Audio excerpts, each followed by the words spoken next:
કેન્દ્ર સરકારે ઝીંકેલા કમરતોડ ભાવ વધારા અને આબકારી જકાત નીતિઓ સામે કોંગ્રેસ દ્વારા ઉગ્ર વિરોધ નોંધાવાયો. ગુજરાત પ્રદેશ કોંગ્રેસના મુખ્ય પ્રવક્તા મનીષ દોશીએ આપી પ્રતિક્રિયા. નવા નાણાકીય વર્ષની શરૂઆત સાથે જ કેન્દ્ર સરકાર દ્વારા સામાન્ય જનતા પર મોંઘવારીનો આકરો પ્રહાર કરવામાં આવ્યો હોવાના ગંભીર આક્ષેપો મુખ્ય વિરોધ પક્ષ દ્વારા કરવામાં આવ્યા છે.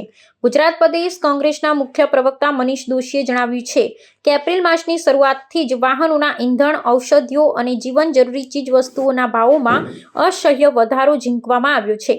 સરકારની આ નીતિઓને કારણે મધ્યમ વર્ગ અને સામાન્ય નાગરિકો માટે પોતાનું જીવન નિર્વાહ ચલાવવો અત્યંત કઠિન બની ગયો છે.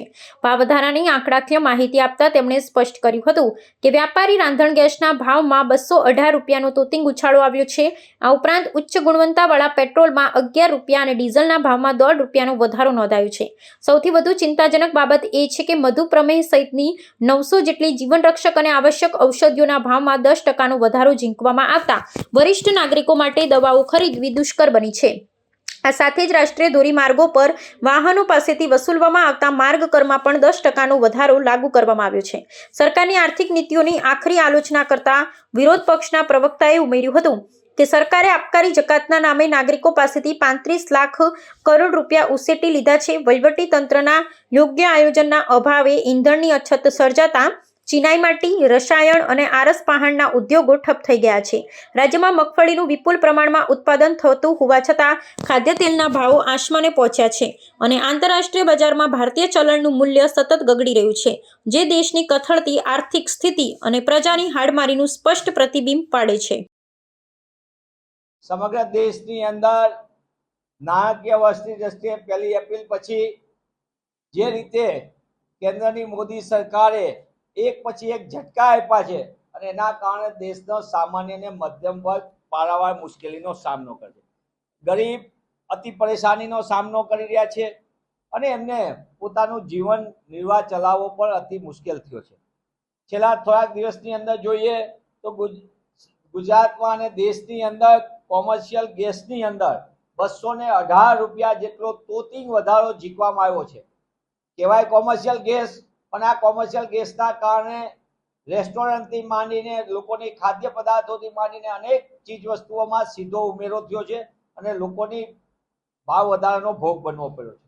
તે જ રીતે પ્રીમિયમ પેટ્રોલના નામે સરકારે 11 રૂપિયા પ્રતિ લીટર વધારો કર્યો, ડીઝલમાં 1.5 રૂપિયો વધારો કર્યો અને સૌથી મોટી ઘાતક વસ્તુ દેશની અંદર ડાયાબિટીસથી લઈને બીજી જીવન રક્ષક દવાઓ સહિતની કુલ 900 દવાઓમાં 10%નો તોતિંગ વધારો ઝીકીને દેશના લોકોને જીવવાનું તો મુશ્કેલ છે, પણ એમને પોતાની સારવાર માટે પણ જે તકલીફ પડે, જરૂરી દવા લેવાની જરૂર પડે, એ પણ અતિ મોંઘી થઈ છે. ખાસ કરીને આના કારણે સિનિયર સિટીઝનોને મોટી તકલીફ પડી રહી છે. ટોલ ટેક્સની અંદર 10%નો જંગી વધારો, ફાસ્ટેગના પાસની અંદર 75 રૂપિયાનો વધારો અને એની સાથે સાથે બ્રેડ, બટર અને ચપ્પલમાં પણ ભાવ વધારો આગામી સમયમાં આવી રહ્યો છે.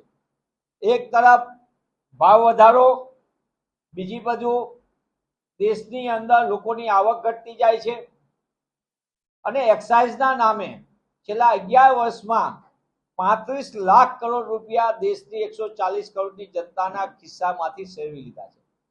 કૃષિ પેદાશોની વાત કરીએ તો એની માટે જરૂરી અત્યારે સિઝનમાં ખાતર, એનો પણ જંગી ભાવ વધારો તોડાઈ રહ્યો છે.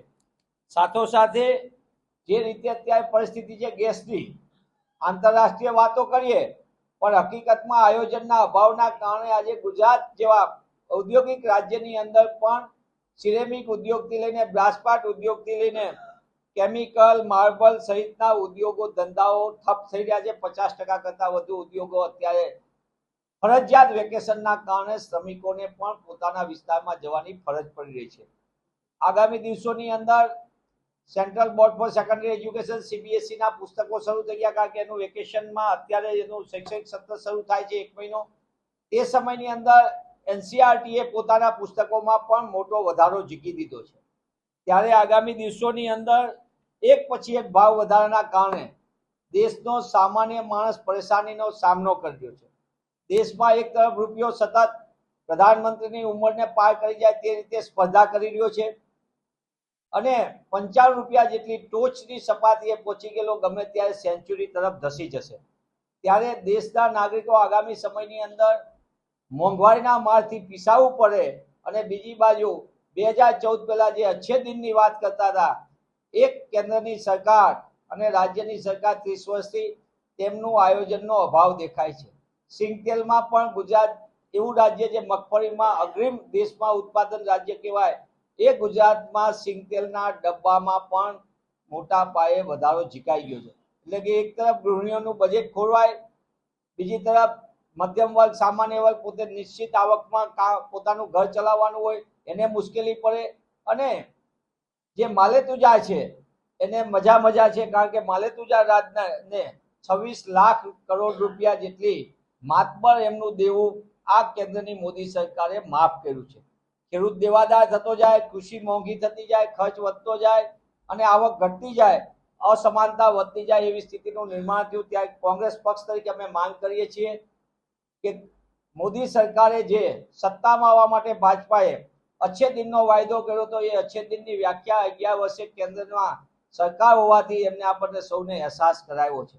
એટલે જનતાને રાહત આપવા માટે અચ્છે દિનને બદલે જે પહેલાના દિવસો હતા 2004 થી 14, જ્યાં સામાન્ય માણસ પોતાનો પરિવારનું ગુજરાન કરી શકતો હોય, નોકરિયાત હોય પોતાના પરિવારનું વહન કરી શકતો હોય, અને ગરીબ વર્ગમાંથી મધ્યમ વર્ગમાં જે રૂપાંતર થયું હતું મોટા પાયે એ 25 કરોડ જેટલા લોકોનું, એ ડોક્ટર મનમોહન સિંહની સરકારવાળા પુરાના દિવસો લોકો માંગ કરી રહ્યા છે।